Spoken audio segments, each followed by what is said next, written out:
മുഖ്യമന്ത്രി പിണറായി വിജയനും രണ്ടാം പിണറായി സർക്കാരിനുമെതിരെ രൂക്ഷമായ ഭാഷയിൽ ആഞ്ഞടിച്ച് മുതിർന്ന IAS ഉദ്യോഗസ്ഥൻ ബി അശോക് മാധ്യമങ്ങളോട് സംസാരിച്ചു എന്നാരോപിച്ച് സസ്പെൻഷൻ നടപടി നേരിട്ടതിനു ശേഷം ഏഷ്യാനെറ്റ് ന്യൂസ് ചാനലിൽ വിനു വി ജോൺ നയിച്ച ചർച്ചയിൽ പങ്കെടുത്തുകൊണ്ടാണ് ബി അശോക് സർക്കാരിനെതിരെ ആഞ്ഞടിച്ചത്. തന്റെ ഔദ്യോഗിക ജീവിതത്തിൽ ഇത്രയേറെ പരാജയപ്പെട്ടതും ജനങ്ങളോട് നിസ്സംഗതയും ക്രൂരതയും കാണിച്ചതുമായ ഒരു ഭരണാധികാരിയെ മറ്റൊരു സർക്കാരിലും കണ്ടിട്ടില്ലെന്ന് അദ്ദേഹം തുറന്നടിച്ചു.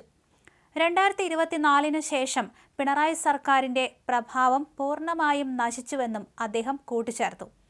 കോവിഡ് കാലത്തെ സോഷ്യൽ എഞ്ചിനീയറിംഗിലൂടെ നേടിയെടുത്ത ജനപിന്തുണയാണ് രണ്ടാം പിണറായി സർക്കാരിന് തുണയായി മാറിയത്.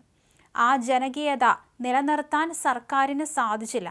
LDFിനുള്ളിൽ പോലും സർക്കാരിന് വിശ്വാസം നഷ്ടപ്പെട്ടു. ഇതിന്റെ എല്ലാം ഫലമാകും 4-ാം തീയതി പുറത്തുവരിക. പുറത്തുവന്ന എക്സിറ്റ് പോളുകളിൽ എല്ലാ ജനവിഭാഗങ്ങളിലും LDFിന് വിശ്വാസം നഷ്ടപ്പെട്ടു എന്ന വികാരമാണ് ഉണ്ടായിട്ടുള്ളത്. മുഖ്യമന്ത്രിയുടെ പുതിയ കൂട്ടുകെട്ടുകളും നയമാറ്റവും ന്യൂനപക്ഷങ്ങളുടെ വിശ്വാസം തകർത്തുവെന്നും അദ്ദേഹം ചൂണ്ടിക്കാണിച്ചു.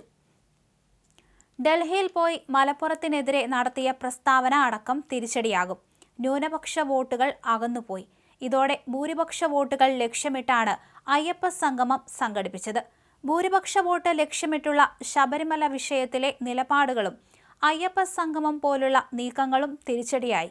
ശബരിമല സ്വർണ്ണക്കൊള്ളയടക്കം വിശ്വാസികളോട് കാണിച്ച ക്രൂരതയ്ക്ക് മാപ്പില്ല. തന്റെ സർക്കാരിന്റെ കാലത്ത് നടന്ന വിഷയത്തിൽ ഒരു ക്ഷമാപണം പോലും അദ്ദേഹത്തിൽ നിന്നും ഉണ്ടായിട്ടില്ല. സഹകരണ ബാങ്ക് കൊള്ളയും ഭരണപരമായ പരാജയങ്ങളും സർക്കാരിനെ പ്രതിക്കൂട്ടിലാക്കി. ഈ സർക്കാരിന്റെ കാലത്ത് മെഡിക്കൽ വകുപ്പുകളിലും മറ്റുമായി 40,000 കോടി രൂപയുടെ കുടിശ്ശികയാണ് വരുത്തിയിരിക്കുന്നത്. സർക്കാർ ജനങ്ങളുടെ അടിസ്ഥാന ആവശ്യങ്ങൾ നിറവേറ്റുന്നതിൽ പരാജയപ്പെട്ടു.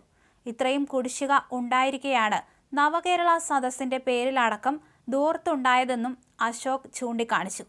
നവകേരള സദസ്സിന് പണം കണ്ടെത്താൻ വേണ്ടി സർക്കാർ പുറത്തിറക്കിയ ഉത്തരവിനെയും അദ്ദേഹം കണക്കിന് പരിഹസിച്ചിട്ടുണ്ട്. ക്വാറി മയക്കുമരുന്ന് മാഫിയകളിൽ നിന്ന് പണം പിരിച്ചാണ് മന്ത്രിമാർക്ക് ഭക്ഷണം വാങ്ങിക്കൊടുക്കാൻ ഉത്തരവിട്ടത്. ജനങ്ങളുടെ പണം ധൂർത്തടിച്ച് ബസ് ഓടിച്ചു പോയത് ഭരണപരാജയത്തിന്റെ ഉദാഹരണമാണ്. കടുത്ത സാമ്പത്തിക പ്രതിസന്ധിക്കിടയിലും സർക്കാരിന്റെ മുഖം മിനുക്കാൻ വേണ്ടിയും കിഫ്ബിയുടെ പരസ്യങ്ങൾക്കുമായി കോടികൾ ചെലവാക്കി. ഇത് ഉളുപ്പില്ലായ്മയാണെന്ന് അദ്ദേഹം പരിഹസിച്ചു.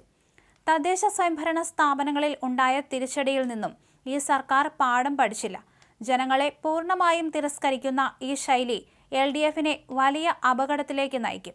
4-ാം തീയതി ഫലം വന്നതിന് ശേഷം ഇടതുമുന്നണിയിൽ വലിയ പൊട്ടിത്തെറികൾ ഉണ്ടാകുമെന്നും അശോക് പറഞ്ഞു.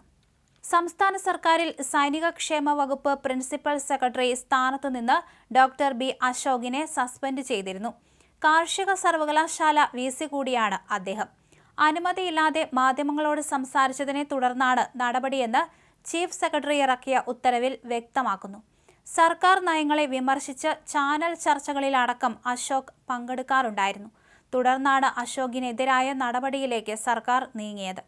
സർക്കാർ മാറുന്ന സമയത്ത് തൽക്കാലം നിയമ നടപടിക്ക് പോകുന്നില്ലെന്ന് സസ്പെൻഷന് പിന്നാലെ ബി അശോക് പ്രതികരിച്ചു.